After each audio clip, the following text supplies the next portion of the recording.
नमस्कार, मी भाऊ तोरसेकर. तुम्ही बघत आहात प्रतिपक्ष. मित्रांनो, राम जन्मभूमीच्या प्राणप्रतिष्ठा समारंभाचं आमंत्रण आपल्याला मिळालं नाही म्हणून उबाटा सेनेने हातपाय आपटायला सुरुवात केलेली आहे आणि त्याच्यावर मी यापूर्वीच एक व्हिडिओ केलेला आहे. पण आपल्यावर ही पाळी का आली याचं आत्मपरीक्षण मात्र त्यांच्याकडून होणार नाही. मी कधीही एक गोष्ट असते की आपल्याकडून काय चूक झाली त्यामुळे आपलं इतकं नुकसान झालं याचा विचार करायचा असतो आणि निदान ती चूक परत होऊ नये याची काळजी घेऊन पुढे जायचं असतं. पण उद्धव ठाकरे किंवा त्यांचा गोतावळा जो आहे तो कुठल्याही नुकसानातून सुद्धा धडा घ्यायला तयार नसतो.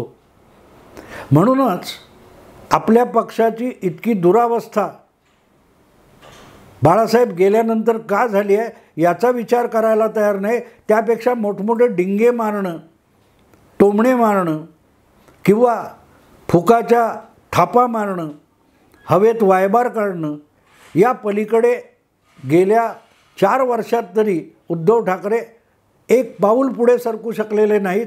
हा, दरम्यान त्यांचा पक्ष फुटला, 40 आमदार 56 पैकी निघून गेले. निवडणूक आयोगाने पक्षाच्या नावासकट निवडणूक चिन्हसुद्धा निघून गेलेल्या गटाला बहाल केले. सुप्रीम कोर्टातली केस रेंगाळत पडलेली आहे. पण माणूस शुद्धीवर यायला तयार नाही. आणि शुद्धीवर यायला तयार नाही याचं कारण ज्या कोशात घुसलेले आहेत त्यामुळे आपण कुठे कुठे चुकलो आहे. आणि जर चुकलो असू तर ठीक आहे, झालेलं नुकसान भरून काढता येतं. पण पुन्हा ती चूक करणं याला गुन्हा म्हणतात मित्रांनो. भले ती व्यक्तिगत आयुष्यातली गोष्ट असो किंवा सार्वजनिक जीवनातली गोष्ट असो. माणूस आहे तो प्रत्येक गोष्ट योग्य करील असं बिलकुल नाही. पण चूक झाली असेल, त्याचे दुष्परिणाम दिसले असतील, नुकसान झालं असेल तर त्यातून सावरण्यासाठी ती चूक पुन्हा होणार नाही एवढं तर बघायला पाहिजे. पण नाही. आता गंमत बघा, मी वारंवार ज्या वेळेला 2019चे विधानसभा निकाल लागले आणि मुख्यमंत्रीपदासाठी उद्धव ठाकरे यांनी दगाबाजी सुरू केली तेव्हाच मी याविषयी मतप्रदर्शन केलेलं होतं की उद्धव ठाकरे लव जिहादमध्ये अडकलेले आहेत. हा एक प्रकारचा लव जिहाद आहे. लव जिहाद याचा अर्थ काय असतो? हा, मग सणाने एक मुस्लिम मुलगा हिंदू मुलीला आपल्या प्रेमात ओढून घेतो आणि मग ती त्याच्यासाठी धर्मांतर करते आणि प्रेमासाठी करते वगैरे वगैरे. हे इतकं सोपं नसतं मित्रांनो. प्रेमात पडल्यानंतर धर्म वगैरे आडवं याचं कारण नाही. असं म्हटलं तर तो मुस्लिम मुलगा आपला धर्म बदलून हिंदू का होत नाही याचंसुद्धा उत्तर द्यावं लागेल. आणि त्याच्यावर चर्चा होत नाही. लव जिहादवर चर्चा इतक्यासाठी होते की दुसऱ्या धर्माची मुलगी एक मुस्लिम तरुण धर्मांतर करून आपल्या धर्मात आणू बघतो, तिथे वाद होतो आणि त्याला लव जिहाद म्हणतात. प्रेम खरं असेल आणि धर्म तितका महत्त्वाचा नसेल तर उलटंसुद्धा व्हायला हरकत नसते. पण ज्या वेळेला प्रेमाची किंमत म्हणून तू तुझं सगळं अस्तित्व, तुझा पूर्वेतिहास, तुझा भूतकाळ पुसून टाक आणि नव्याने माझ्याबरोबर आयुष्य सुरू कर असा हट्ट केला जातो, तेव्हा ती मुलगी असेल किंवा अशी कोण व्यक्ती असेल त्याचा भूतकाळ पुसला जातो. मित्रांनो, आपण अनेक मुस्लिम देश बघतोय, ते देशोधडीला लागलेले आहेत. त्याचं नेमकं कारण ते त्या इस्लामीकरण किंवा धर्मांतरानंतर मुस्लिम देश झाले आणि आपली ओरिजिनल संस्कृती विसरून बसले. आणि आता आपण कोण आहोत त्याचा, पाकिस्तानची जी आपण दुर्दशा बघतो ती राजकीय आर्थिक बघतो, पण त्याचं कारण बघितलं तर आपण कोण होतो हेच ते विसरून गेलेत आणि तिथे गल्लत होते. मी तो विषय स्वतंत्र आहे, कधीतरी अधिक जास्त बोलेन. पण आज माझा विषय की उद्धव ठाकरे नेमके तशा लव जिहादमध्ये अडकले की काँग्रेस आणि राष्ट्रवादी बरोबर जायचं तर आपला भूतकाळ जो आहे आपलं पूर्वायुष्य जे आहे, जे हिंदुत्वाला वाहिलेलं होतं ते विसरून टाकायचं, ते पुसून टाकायचं आणि बाळासाहेबच म्हणायचे, उद्धव ठाकरेंचे पिताश्री म्हणायचे की बाडगा जरा जोरात बांग देतो. तसं उद्धव ठाकरे हे आपलं हिंदुत्व पुसण्यासाठी जोरजोरात सेक्युलरिझमची भाषा बोलायला लागले. जी भाषा काँग्रेस आणि कम्युनिस्ट आणि सोशलिस्टांनी गेल्या 60 वर्षात वापरली, ती भाषा उद्धव ठाकरे बोलायला लागले की स्वातंत्र्य चळवळीत संघाचं आणि भाजपवाल्यांचं स्थान काय होतं. हा प्रश्न उद्धव ठाकरेंना आज पडला असेल तर गेल्या 30 वर्षात का पडला नव्हता. पण मुद्दा असा आहे की मग आपण हिंदुत्ववादी आणि कट्टर हिंदुत्ववादी नाही हे दाखवण्याची सक्ती उद्धव ठाकरे यांच्यावर झाली. जशा अशा लव जिहादमध्ये फसलेल्या मुलींच्या तक्रारी असतात, त्यापेक्षा उद्धव ठाकरेंची अवस्था वेगळी नाही आहे. तुला गोमांस खाल्लं पाहिजे वगैरे वगैरे, तुला बुरखा घेतला पाहिजे, ही सक्ती नंतर होते. तसं मुख्यमंत्री झाल्यानंतर उद्धव ठाकरे यांच्यावर हिंदुत्वावर शिंतोडे उडवण्याची जी सक्ती झाली किंवा त्यांनी ती ओढवून घेतली, त्यातून आजच्या दुरावस्थेमध्ये उद्धव ठाकरे पोचलेले. आणि अगदी सोनिया गांधींना राम जन्मभूमी प्राणप्रतिष्ठेचं आमंत्रण मिळतं, पण उद्धव ठाकरेंना नाही. ज्यांनी राम मंदिराला कायम विरोध केला, त्या डाव्या कम्युनिस्ट पक्षाच्या मार्क्सवादी पक्षाच्या सरचिटणीस सीताराम येचुरींना आमंत्रण मिळतं, पण उद्धव ठाकरेंना नाही. तर का नाही? ते पहिल्यापासून विरोधक आहेत. अनेक मुस्लिम धर्मगुरूसुद्धा त्या समारंभाला आमंत्रित आहेत, जातीलसुद्धा. त्यांना कोणी धर्म बदलायला सांगितलेलं नाही. पण ज्यांनी जाणीवपूर्वक हिंदुत्वावर बोळा फिरवला, शेंडी जानव्याचं ब्रह्म काय ते आणि घंटा बनवणारं हिंदुत्व नाही, अशी हेटाळणी केली, ते उद्धव ठाकरे हे अधिक मोठे गुन्हेगार ठरतात. एक मुस्लिम समोरचा शत्रू असतो किंवा समोरचा प्रतिस्पर्धी असतो, पण जो आपल्यातला असतो आणि दगाबाजी करतो त्याच्यावर परत विश्वास ठेवता येत नाही. त्यामुळे उद्धव ठाकरेंना आमंत्रण का नाही याची कारणं त्यांनी समजून घेतली पाहिजेत. तर मग पुढच्या, ठीक आहे तुम्ही सेक्युलर व्हा, सेक्युलर राहा, कम्युनिस्ट व्हा, अगदी ओवायसीच्या पक्षात शिवसेना विलीन करा, हरकत नाही. पण तिथे गेलात तरी पक्ष म्हणून काय केलं पाहिजे याचं भान ठेवा, एवढंच माझं म्हणणं आहे.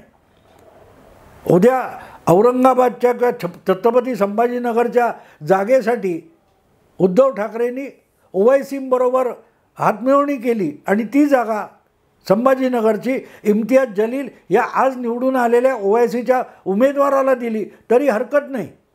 पण एक तर करा, त्यांच्याशी तरी प्रामाणिक राहा. मित्रांनो, आपला हिंदुत्व विरोध किती दाखवला होता आठवतं तुम्हाला? 2 वर्ष झाली आता त्याला, 2 वर्ष झाली म्हणजे होतील.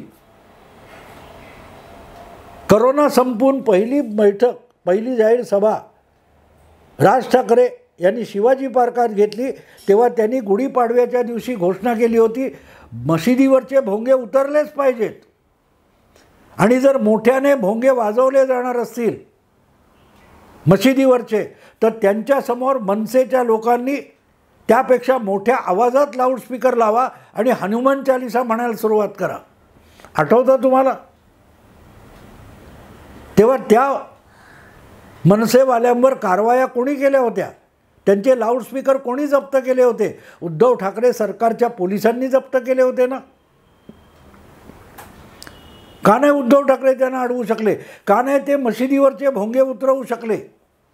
राज ठाकरे यांच्या आवाहनाला उत्तर प्रदेशचे मुख्यमंत्री आदित्यनाथ यांनी इतका जोरदार पाठिंबा दिला की हजारो मशिदीवरचे भोंगे विना विलंब त्यांनी उतरवून दाखवले. पण उद्धव ठाकरेंची हिंमत झाली नाही.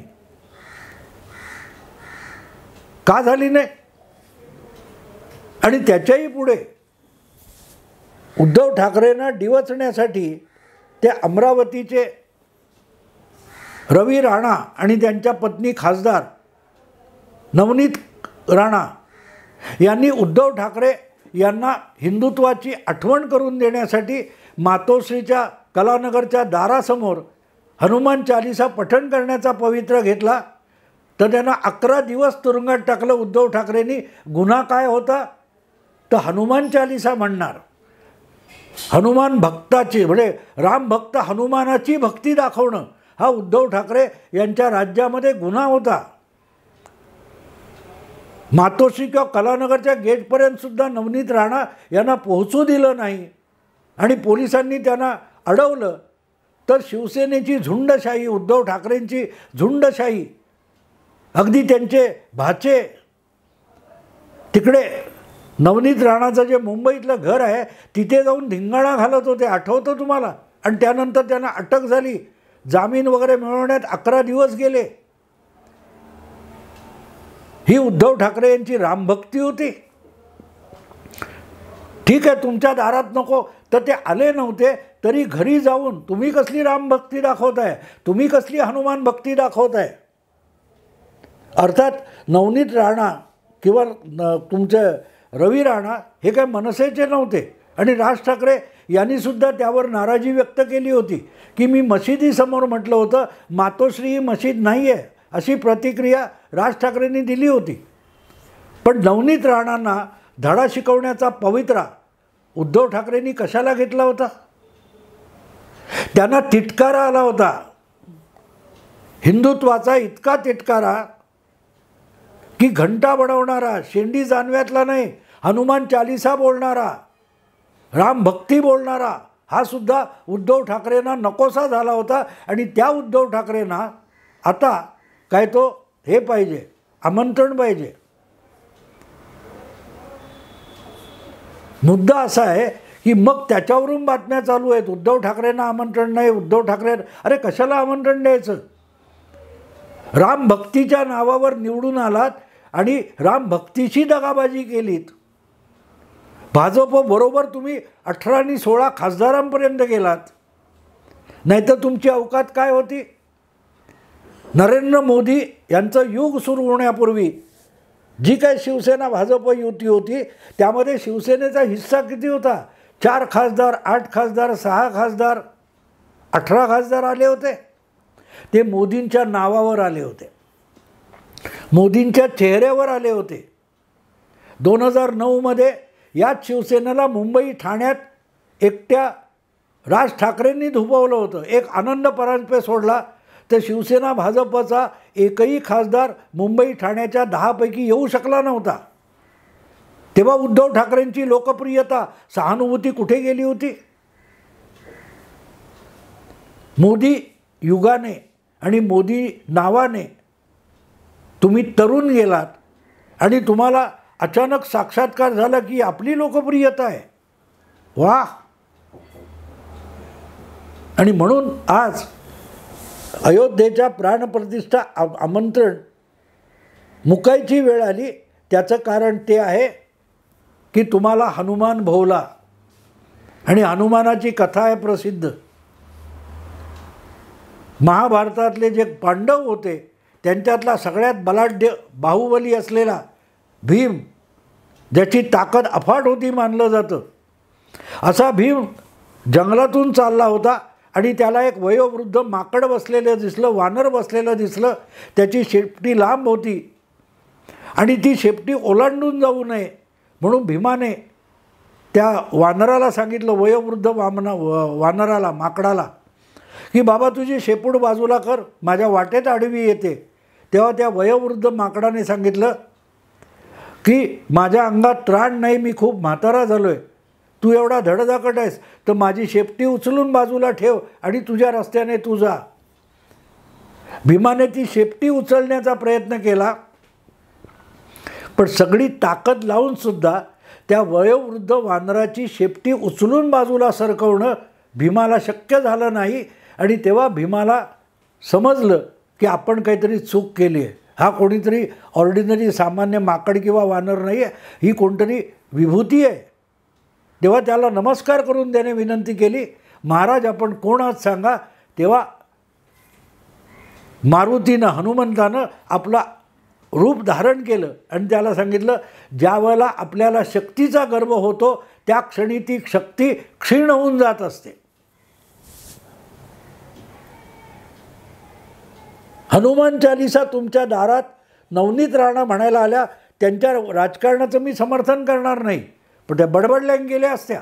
पण तुमचा अहंकार किती, माझ्या दारासमोर, माझ्या कॉलनीसमोर मी मुख्यमंत्री असताना माझ्या परवानगीशिवाय मला डिवचायला तुम्ही येणार. 11 दिवस आत टाकलं. तिथे हनुमान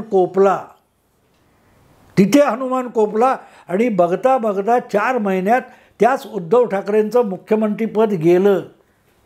भीम महाकाय होता, शक्तिशाली होता, पण एक शेपटी हनुमंताची सरकवू शकला नाही. याचं कारण त्याला जो शक्तीचा अहंकार झालेला होता, त्या अहंकाराने त्याची शक्ती क्षीण केली, दुबळी करून टाकली. नेमकी तीच गोष्ट उद्धव ठाकरेंच्या बाबतीत हनुमान चालिसाच्या निमित्ताने यावी. याला योगायोग म्हणता येत नाही. याला योगायोग म्हणता येत नाही. याला म्हणतात हनुमान चालिसा भोवली उद्धव ठाकरेंना, हनुमान भक्ती भोवली नवनीत राणा आणि रवी राणा यांची. राम भक्ती, हनुमान भक्ती उद्धव ठाकरेंना भोवली. पण योग्य वेळी मशिदीवरच्या भोंग्यांना उत्तर द्या आणि तेवढ्याच कर्कश आवाजात द्या, असं आवाहन करताना राज ठाकरेंनी हनुमान चालिसा म्हणण्याचं आवाहन केलं. ती जी चालिसा आहे ना, ती राज ठाकरेंना पावली. म्हणून राज ठाकरेंना आमंत्रण आणि उद्धव ठाकरेंना आमंत्रण नाही, यातला फरक कळू शकतो. एकाला हनुमान भक्ती भोवली, दुसऱ्याला चालिसा पावली, हनुमान चालिसा पावली. आता म्हणतील लगेच राज ठाकरेचं समर्थन केलं नाही. मित्रांनो, काळानुसार बदलणं आणि अहंकार गुंडाळून ठेवणं, लवचिकता दाखवणं हे राजकारणातली पहिली पायरी असते. ती पायरी अजून उद्धव ठाकरे गाठू शकलेले नाहीत. कर्तृत्व नसलेला अहंकार हा आत्मनाशाला आमंत्रण असतो. आणि उद्धव ठाकरे यांचं सगळं राजकारण तुम्ही बघितलं तर कर्तृत्वहीन अहंकाराने या नेत्याचा त्याच्या पक्षासकट बळी घेतलेला आहे. पक्षासकट बळी घेतला आहे. आता काय उरली आहे शिवसेना? 6 महिन्यात 5 महिन्यात म्हणजे मे महिन्याच्या शेवटापर्यंत जवळजवळ 150 दिवसात लोकसभेचा निकाल आलेला असेल आणि उद्धव ठाकरे यांना आपली जागा नेमकी कुठची, आपली पायरी नेमकी कुठची याचा अंदाज येईल. राज ठाकरेंना पण कळेल. जेव्हा ज्या देवाच्या कल्पना असतात ते खरं आहे की खोटं आहे हे बाजूला ठेवा. तुम्ही तुमच्याशी किती प्रामाणिक आहात याच्यावर देवाचं वरदान आणि कोप अवलंबून असतो. उद्धव ठाकरे यांनी जे काय केलं आहे ते त्यांनी आपलं अस्तित्व गमावलेलं आहे, ओळख पुसून टाकलेली आहे आणि त्यामुळे ते चाचपडत आहेत. त्यांना कळत नाही आहे की आपण नेमके कोण आहोत. आपण घंटा बडवणारे आहोत, आपण शेंडीतले आहोत, आपण जानव्यातले आहोत, की आपण शेंड्या कापणारे आहोत, जानवी कापणारे आहोत. कोण आहोत तेच उद्धव ठाकरेंना कळत नाही आहे. असो, बघू 5 महिने उरलेत, तोपर्यंत प्रतीक्षा करावी. आत्ता इथेच थांबतो. आवडलं लाईक करा, शेअर करा, सबस्क्राईब करा. नमस्कार.